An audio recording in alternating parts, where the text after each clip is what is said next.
কলম লেখনী সাংবাদিক বন্ধুরা, আসসালামু আলাইকুম। আজকে যে ইফতার মাহফিলটা হচ্ছে, আমাদের সাইফুল আমার ভাতিজা গত 3-4 দিন আগে হঠাৎ আমি আমার বাসার সামনে ছাদের নিচে বসা, তো বলছে, চাচা আমরা একটু একসাথে আপনার উপস্থিতিতে একটু ইফতারের আহ্বান জানাচ্ছি, একসাথে বসে আমরা একটু মত বিনিময় করব, কথা বলবো, একটু ইফতারি করব।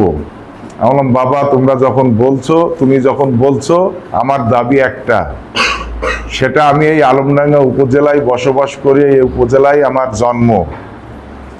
এই আলমডাঙ্গা উপজেলার কলম লেখনী যারা আছে, সাংবাদিক বন্ধুরা আছে, ছোট ভাইরা আছে, তাদেরকে সকলকে যদি দাওয়াতটা দিতে পারো, এক জায়গায় মিলন মেলায় উপস্থিত করতে পারো, তাহলে আমি খুশি হব, তোমার সাথে আমি একমত। কখন কোন সময় কিভাবে তোমরা ইফতারিটা করবা, সেই পরিবেশটা তুমি করো। আমি কিছুই করি নাই, সম্পূর্ণই করছে আমার ভাতিজা সাইফুল।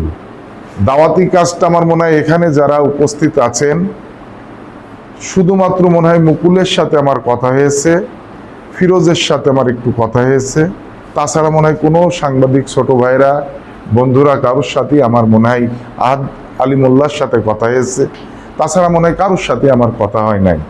তবে আমি খুবই খুশি হয়েছি এইটা, যে আমার এই মুন্সিগঞ্জ একটা ছোট্ট একটা ইউনিয়নের মধ্যে আলমডাঙ্গা থেকে আগত সাংবাদিক বন্ধুরা শুধু শুনছে যে সেলিম সাহেবের এখানে একটা ইফতার মাহফিল হবে, সেইখানে একটা বিদ্যাপীঠের মধ্যে একটা ইফতার মাহফিল হবে ছোট্ট পরিসরে সাংবাদিক বন্ধুদের নিয়ে। মেজরিটি সাংবাদিক ভাইরা বন্ধুরা এখানে উপস্থিত হয়েছে। আমি অত্যন্ত খুশি হয়েছি। এই জন্য আমি দীর্ঘদিন জনগণের ম্যান্ডেট নিয়ে দায়িত্ব পালন করেছিলাম এই ইউনিয়ন পরিষদের চেয়ারম্যান হিসাবে। দোষে গুণে মানুষ, কিন্তু সাংবাদিক বন্ধুরা কোনোদিন কোনো সময় আমার যদি কোনো ছোট্ট ভুল ত্রুটি হয়ে থাকতো, সেই সময় কখনো আমার বিপক্ষে কোনো কলম দিয়ে একটি পাতায় একটি অক্ষরও লেখে নাই। আমি অত্যন্ত খুশি, অত্যন্ত আনন্দিত যে সাংবাদিক বন্ধুরা দীর্ঘদিন আমার সাথে ছিল। আমি আশাবাদী আমার জীবদ্দশায় রাজনৈতিক জীবনে আমার পাশে থাকবে। তবে একটা বিষয় আমি পরিষ্কারভাবে সাংবাদিক বন্ধুদের বলতে চাচ্ছি, যদি আমার কোনো খারাপ দিক থাকে অবশ্যই আপনাদের কলম লেখনী দিয়ে আপনারা লিখবেন, কিন্তু ভালোটা বেশি প্রচার করার দরকার নাই, ভালোটা প্রচার করার দরকার নাই। আমি খালি শুধুমাত্র আপনাদের কাছে আহ্বান জানাচ্ছি যে এই আলমডাঙ্গায় আমরা বসবাস করি, দীর্ঘদিন কি অবস্থায় আলমডাঙ্গাটা ছিল, প্রায় একটা যুগ পার হয়ে গেছে। আগামী দিন যেন আমরা আলমডাঙ্গাটাকে সুন্দরভাবে, আলমডাঙ্গার সমাজ ব্যবস্থা সুন্দরভাবে অক্ষুণ্ণ রাখতে পারি, ভালো রাখতে পারি। সন্ত্রাসমুক্ত, চাঁদামুক্ত, মাদকমুক্ত সমাজ যেন আলমডাঙ্গা শহরে, আলমডাঙ্গা উপজেলা আমরা গড়তে পারি। ইতিমধ্যে আপনারা লক্ষ্য করেছেন, বাংলাদেশে নিরঙ্কুশ ম্যান্ডেট নিয়ে আমাদের এক বর্তমান চেয়ারপারসন জনাব তারেক রহমান দেশের প্রধানমন্ত্রী হওয়ার পর বিভিন্ন সেক্টরে যেভাবে নিয়মতান্ত্রিকভাবে আইনের মধ্য দিয়ে আইনটা প্রয়োগ করছেন, বিশেষ করে সন্ত্রাস, চাঁদাবাজ, মাদক এই বাংলার মাটি থেকে একদম শিকড় পর্যন্ত উপড়িয়ে ফেলবে, এই ধরনের পদক্ষেপ ইতিমধ্যে নিয়েছেন আমাদের বর্তমান স্বরাষ্ট্রমন্ত্রী সালাউদ্দিন সাহেবের। গত পরশুদিনের যে বিবৃতি, যে বক্তব্য, অলরেডি জেলা ভিত্তিক, উপজেলা ভিত্তিক তালিকা হচ্ছে। ওয়েট অ্যান্ড সি, আপনারা অপেক্ষা করেন।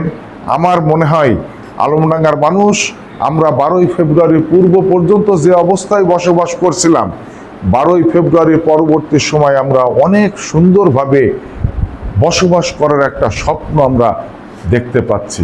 তাই আমি আশাবাদী আপনাদের কলম লেখনির মধ্য দিয়ে সমাজের যদি কোনো ভুল ত্রুটি হয়ে থাকে, কোনো খারাপ কিছু হয়ে থাকে, সেটা আপনারা কলম লেখনির মধ্য দিয়ে তুলে ধরবেন, যাতে করে আমরা সমাজের মানুষ সুন্দরভাবে চলাফেরা করতে পারি এবং আপনাদের লেখনির মধ্য দিয়ে আমরা যেন ভুলটা পরিষ্কার করে সুন্দরভাবে চলার চেষ্টা করতে পারি। এই আশাবাদ ব্যক্ত করে আপনাদের সকলের উপস্থিতি হবার জন্য আমি আন্তরিকভাবে কৃতজ্ঞতা প্রকাশ করছি এবং আপনাদেরকে ধন্যবাদ জানাচ্ছি। আপনারা আজকেই শুধু না, যদি কোনো দিন আবারও আপনাদের কাছে আমাদের মাধ্যমে যদি কোনো বিষয়ে আহ্বান করা হয়, আপনারা সকলেই নিজ নিজ দায়িত্বে চলে আসবেন, এই আশাবাদ ব্যক্ত করে আপনাদের সকলের সুস্বাস্থ্য কামনা করে আমি আমার সংক্ষিপ্ত আলোচনা শেষ করছি। পরিচিত অপরিচিত সকলকে আমার শুভেচ্ছা জানাচ্ছি। রমজান সেলিম ভাইকে আমরা মোটামুটি চিনি বিএনপির নেতা হিসেবে। বর্তমানে বিএনপির নেতৃত্বে শূন্যই বলা যায় আমাদের উপজেলা, এমনকি জেলাও। এই নেতৃত্ব শূন্য অবস্থা কত ভয়ঙ্কর সেটা এই বিগত নির্বাচনে আমরা বুঝতে পেরেছি। আমরা চাই যে সেলিম ভাই আমাদের যে বিএনপির যে ক্ষত, যে নেতৃত্বের যে ক্ষত তৈরি হয়েছে আমাদের মনে, আমরা যারা বিএনপিকে ভালোবাসি, সেই ক্ষত পূরণ করবেন, সেই ক্ষত সারিয়ে তুলবেন। এরকম একজন নেতৃত্ব দরকার, সেই নেতৃত্বের শূন্যতা পূরণ করবেন আমাদের সেলিম ভাই। আগামী উপজেলা নির্বাচনে আমরা তার সাথে আছি। বিশেষ করে আমি নিজেকে বলি, আমার খুব পছন্দের মানুষ নেতা সেলিম ভাই। আমি তো থাকবই, শুধু আজকে এই যে কথা বলছি এই কথা না, কাজেই পরিণত, কাজ দিয়েই আমি আছি আমার পরিচয় দেবো যে আমি বা আমরা তার সাথে আছি। আমি আশা করি, প্রত্যাশা রাখি এমন যে সেলিম ভাই যেমন একা শূন্য অবস্থা থেকে, মানে ওনার আব্বা চাকরি করতেন, উনি চাকরি করতেন না, উনি আমাদের আত্মীয়, সেই হিসেবে আমি জানি যে উনি একেবারে শূন্য থেকে আজকে জেলার সর্বোচ্চ ইট ব্যবসায়ী, এই শীর্ষ ইট ব্যবসায়ী উনি হতে পেরেছেন। এই সাফল্যের ধারায়, এই ধারাবাহিকতায়, উনি এই নেতৃত্বের ধারাবাহিকতায়ও উনি শীর্ষে যেতে পারবেন এমন প্রত্যাশা আছে। উনি আগে ভর্তি করতেন আমরা কলেজে, যে আমি কলেজ ওনাকে পাইনি, তবে আমরা শুনছি যে উনি আমাদের উত্তরসূরি, উনি ভর্তি করতেন। আমি মনে করি যারা কমিউনিস্ট পার্টি করতেন তাদের সমাজ সম্পর্কে অন্যান্য পার্টির চেয়ে ধারণা একটু বেশি থাকে। তো আমাদের এই জনপদের মানুষের সঙ্গে ওনার খুব আন্তরিক একটা সম্পর্ক গড়ে উঠবে, এরকম প্রত্যাশা আছে। তো আমি চাই, আর একটা প্রত্যাশা রাখছি ওনার কাছে, যে আমাদের এই অঞ্চলের সাধারণ মানুষের অর্থাৎ গণ আকাঙ্ক্ষার সাথে সম্প্রতি বিধান করে উনি নেতৃত্বের শীর্ষ অবস্থানে খুব দ্রুত চলে আসুন, এই প্রত্যাশা রাখছি। সবাইকে ধন্যবাদ।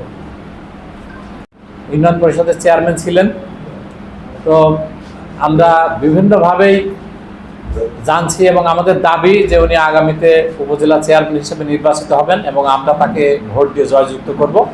এটা আমার মনোবাসনা আছে। আমার মনে হয় এই বাসনা আমাদের জেহালা সহ আলমডাঙ্গাবাসীরই আছে। তো উনি একজন যোগ্য মানুষ, সৎ মানুষ। ওনার মতো মানুষ যদি আমরা সত্যি আমাদের ওই জায়গায় পাই, তাহলে আমাদের আলমডাঙ্গাবাসী আমার মনে হয় ধন্য হবে। তো সেই যোগ্য প্রার্থীকে কিভাবে নির্বাচিত করা যায়, কিভাবে উনি আমাদের সামনে আসবেন, সেই প্রত্যাশা রাখি। সেই সাথে ওনার জন্য দোয়া করে আমার সংক্ষিপ্ত কথা শেষ করছি। ধন্যবাদ। আমরা দীর্ঘদিন ধরে সেলিম ভাইকে চিনি। তিনি অত্যন্ত একজন দক্ষ সংগঠক, যেটা তিনি ইতিমধ্যে প্রমাণ করেছেন বিভিন্ন রাজনৈতিক কর্মকাণ্ড এবং তার নির্বাচনী যে একটা দক্ষতা আছে। বিগত দিন তিনি এই জিহাল ইউনিয়ন পরিষদের চেয়ারম্যান নির্বাচিত হয়েছিলেন। তার সাংগঠনিক যে দক্ষতা আমার কাছে মনে হয়েছে যে আলমডাঙ্গা উপজেলা পর্যায়ে যে দু একজন আছে তার মধ্যে অন্যতম আমাদের সেলিম ভাই। তো আমরা প্রত্যাশা করি সেলিম ভাই আগামী দিন উপজেলা পরিষদের নির্বাচনের চেয়ারম্যান প্রার্থী হোক। আমরা আমাদের জায়গা থেকে আমরা যতটুকু পারি তার জন্য কলমের মাধ্যমে তাকে তুলে ধরার চেষ্টা করব, এই প্রত্যাশা ব্যক্ত করে আমি আমার বক্তব্য শেষ করছি। ধন্যবাদ। সেলিম ভাইকে পছন্দ করি, রাজনৈতিকভাবেও তার সাথে আমার মতাদর্শ এক। সামনের যে নির্বাচন, আশা করি সেলিম ভাই যদি নির্বাচনে দাঁড়ান, তো আমি ব্যক্তিগতভাবে সেলিম ভাইয়ের পাশে থাকবো। ধন্যবাদ।